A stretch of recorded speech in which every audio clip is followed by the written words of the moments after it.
கர்த்தருக்கு ஸ்தோத்திரம். இந்த நாள் தேன் துளி நிகழ்ச்சியிலே உங்களை நான் மீண்டும் சந்திப்பதில் மகிழ்ச்சி அடைகிறேன். இந்த நாள் கர்த்தர் உண்டு பண்ணின நாள். இந்த நாளிலே மகிழ்ந்து களி கூறுவோம்.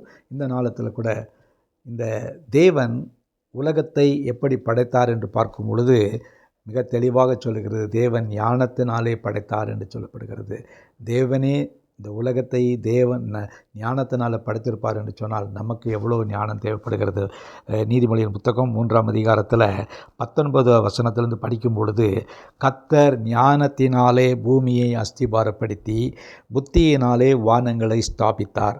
அவருடைய ஞானத்தினாலே ஆழங்கள் பிரிந்தது, ஆகாயம் பனியை பெய்கிறது.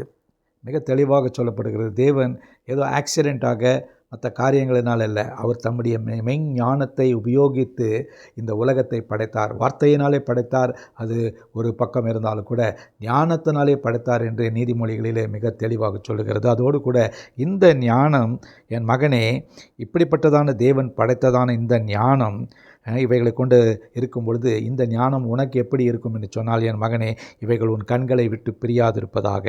மெய் ஞானத்தையும் நல் ஆலோசனையும் காத்துக்கொள்.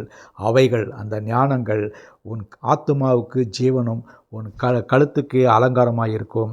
அப்பொழுது அந்த ஞானத்தினாலே நீ பயமின்றி உன் வழியிலே நடப்பாய், உன் கால் இடராது. இது எவ்வளோ பெரிய வாக்குத்தத்தம் பாருங்கள். தேவ ஞானம், இந்த வானத்தையும் பூமியும் படைத்த இந்த தேவ ஞானம் நமக்கும் இருக்கும் என்று சொன்னால், தேவனுடைய ஞானம் நமக்கு இம்பார்ட் ஆகி கிடைக்கும் என்று சொன்னால், நம்ம எவ்வளோ ஒரு ஆசீர்வாதமான மக்களாக காணப்படுவோம். இந்த நாளிலே நாம் நிச்சயமாக கர்த்தருடைய அந்த ஞானத்தை பெற்றவர்களாக, பாக்கியமுள்ள மக்களாக வாழ்ந்து ஆசீர்வாதத்தை தேவனிடத்திலிருந்து பெற்றுக்கொள்வோம். நல்ல ஆண்டவரே, உம்மை நன்றியோடு துதிக்கிறேன், ஸ்தோத்திரிக்கிறேன்.